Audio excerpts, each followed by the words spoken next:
I have to fail in order to achieve.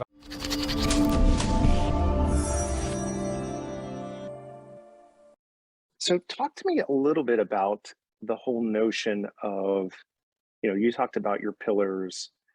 I've talked about this inside businesses, the business acceleration model. The foundation is vision, values, and resources, right? That's where everything starts. And I think it's the same thing for people, right? So when you really look at it, the same is true. Like, what is your vision? What's the impact that you want to go make in the world? Like mine's here. Hard to escape this when you make a public declaration and then a Zoom background, right? And the values are like the operating system by which you do everything every day. And so, you can't have alignment with your actions if you don't even know what they are, right?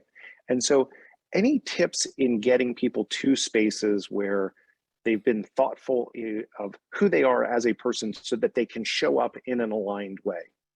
I would go through the exercise. So once you come up with these pillars, stories sell, right? Fact, stories. But if you start to create your content pillars and so you identify, let's say at minimum you have 3. What are the stories that back that up? What are the lessons learned that back those up? Why are those your core content pillars?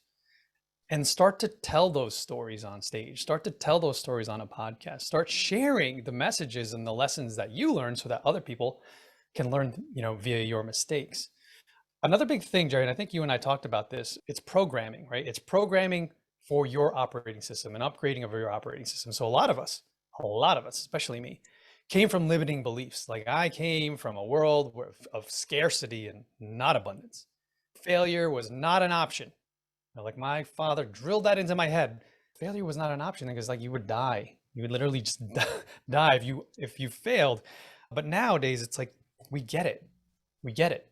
Now failure is success in progress. And I had to say that to myself over and over and over. Failure is success in progress. Failure is success in progress. That I have to fail in order to achieve. I have to fail in order to understand what works and what doesn't. So go back and realize what's your limiting beliefs. What is getting in the way of you taking the next step? And you can even talk about those things in real time. Gary Vee always talks about documenting the journey. Document the journey of discovery for yourself. And I always say, do that carefully though. Don't do that. We always say, talk about your scars, don't talk about the wounds. So if it's something that you're working through and you haven't fully processed it and it's still sort of like there's a scab there you don't want to touch yet, don't talk about those things. It's called airing your dirty laundry.